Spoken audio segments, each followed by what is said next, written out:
The next 10 minutes I'll give you a brief overview of the history of Danish design policy, drawing the line up to the committee. I'll also try to look ahead into the future, but I must already at this point disappoint you. I can't today present our coming design strategy because we're just about to begin to make it, actually. I will, however, dare to tell you what I believe will be the key elements in our strategy. But to set the stage, I think I'll briefly touch upon how the term design in general is perceived in Denmark. In Denmark, the notion of design has traditionally been about giving form to objects. This is reflected in the fact that our design schools and architecture schools have always, until recently, been under the aegis of the Ministry of Culture.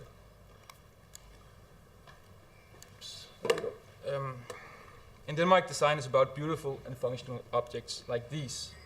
Design is perceived to be an artistic and cultural expression of fundamental Danish values, democracy, legal rights for all, simplicity, high quality, etc. This is, I believe, the very essence of the term Danish design. However, as you're all very well aware of, the notion of design has been expanded in recent years. Design as an activity is no longer related to the creation of form, not only related to the creation of form, function, and aesthetics, but also to strategic innovation processes in society and businesses in general. International Danish companies like Novo Nordisk, they use design methods to innovate new products and solutions. This is the Novo pen, developed with assistance by a Danish design agency called Designet. We have local governments in Denmark that use design to improve their services. This is the Good Kitchen, which has improved the health conditions of residents in homes for the elderly by way of better meals. Furthermore, Danish hospitals use designers to create new and improved workflows. And I think the common denominator for all these projects could be the term strategic design, and that's not quite the image we normally associate with design in Denmark. This expanded notion and use of design has created a lot of discussion in Denmark. This is because we, as mentioned, have an arts-based approach to design and architecture. I think that you, in the UK, view design as a somewhat integral part of the creative industries. And I don't think that's entirely the case in Denmark. However, the Danish architecture schools and design schools have just recently been moved to the Ministry of Science. And this implies a move away from the arts and culture-based approach towards a more academic and theoretical approach to design. I just think it's important to realize that we may have slightly different cognitive frameworks when it comes to the term design.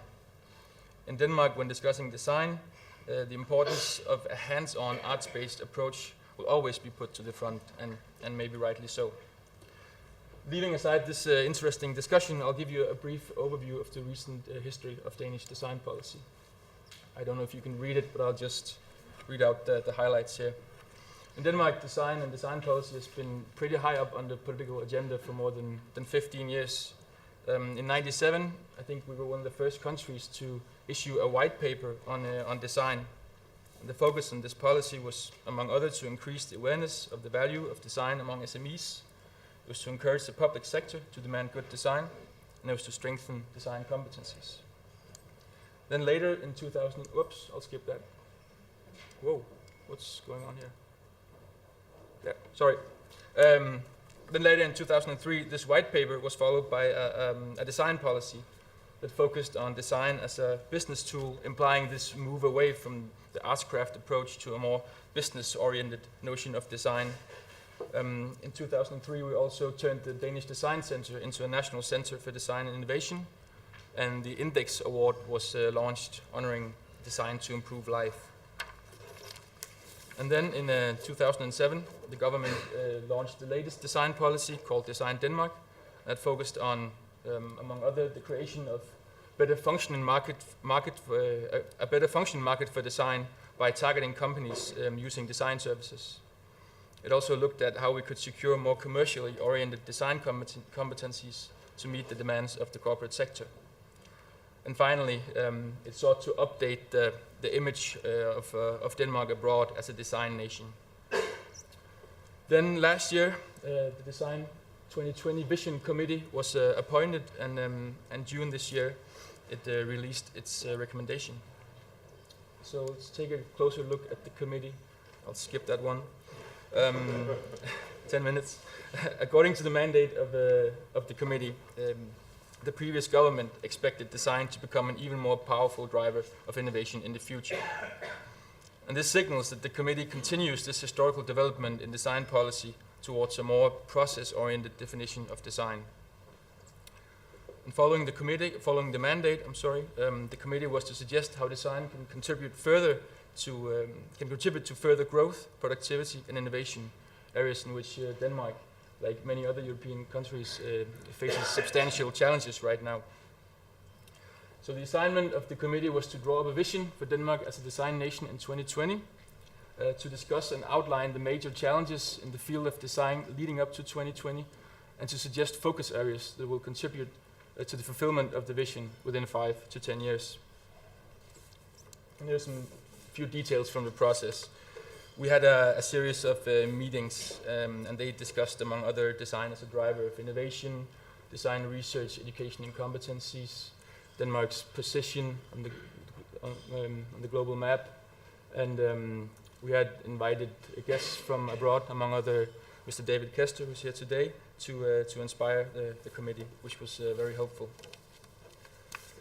And in between the meetings, we held consultations with the so-called design reference group, with members from the Danish design sector, ministries, companies, design firms, etc.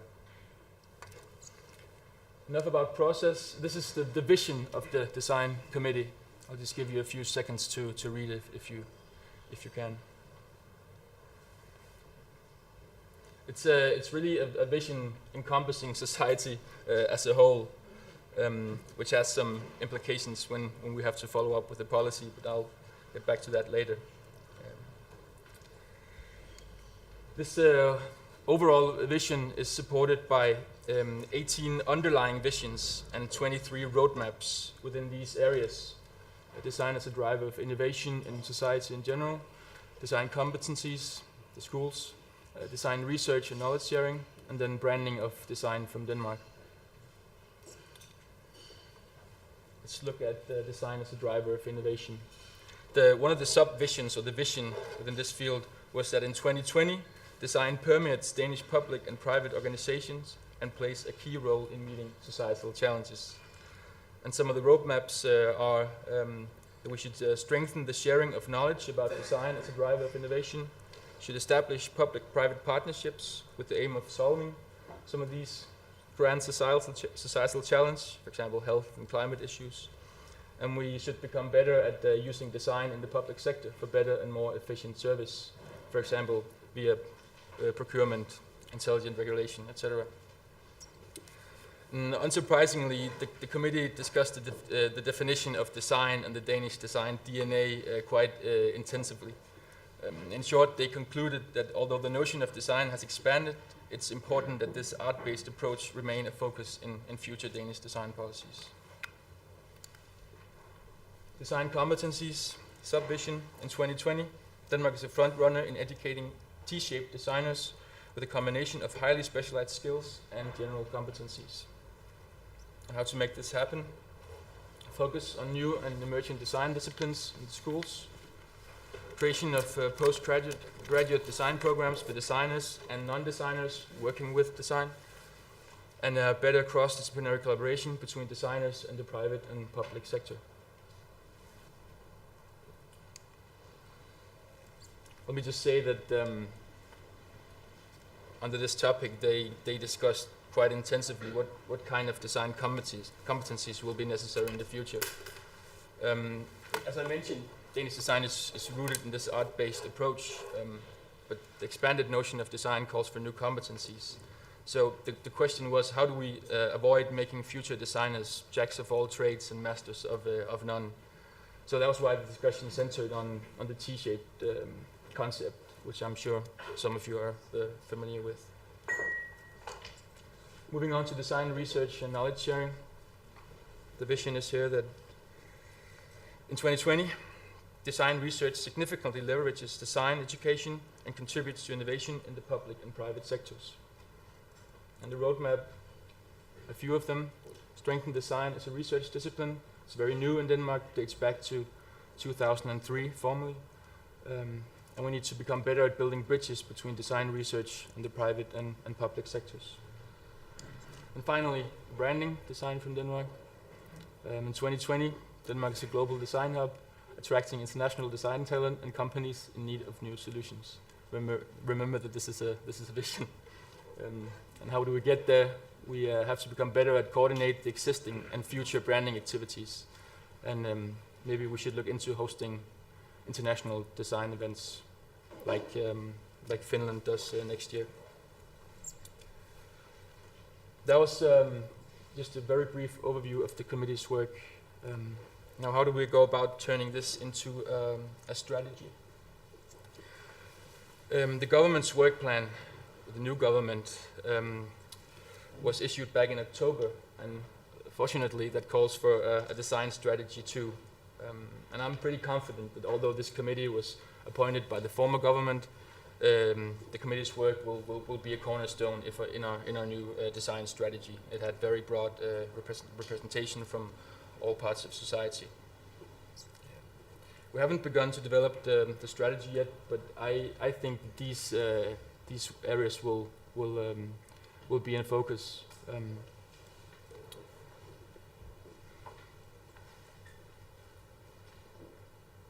We need to, among other, to get more companies, especially SMEs, to use design methods to innovate. We need to ensure that the design sector has the right framework to grow. Today, the design sector consists of a lot of small companies, not very many medium-sized or large companies. And we have to make sure that the right design competencies are available for companies of all sizes and for public sector institutions too. And we need to build a competitive design environment in Denmark in order to attract talents and foreign investment.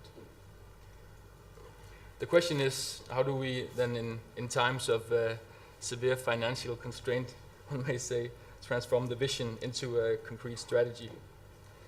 And frankly, I don't have the answer yet, but some of our key challenges, as I see them, are, and I'm sure you're quite familiar with these.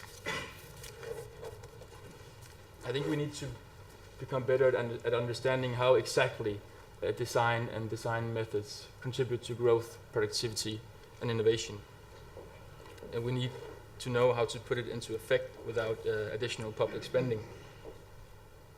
We need to ask ourselves, how do we measure it?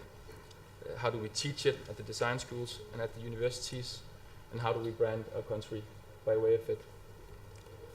I think we must become better at understanding this magic of design in order to make a concrete policy for it. Otherwise, it remains a moving target. And it's quite a challenge to develop a focused strategy based on a concept that lacks a clear definition. And furthermore, if design is no longer just a business sector, but a general tool for innovation, then simple sector policy will not do. We need a whole-of-government approach, taking into account areas such as education, lifelong education, research and development, small, medium-sized and large enterprises, and the public sector, consisting of the state and the local governments. I'm sorry that I can't tell you that we've got it figured all out, but I hope that we in the years ahead of us will become better at understanding this, and more importantly, how we can put it into use for the greater good of society. And we'd very much like to keep on discussing this with you.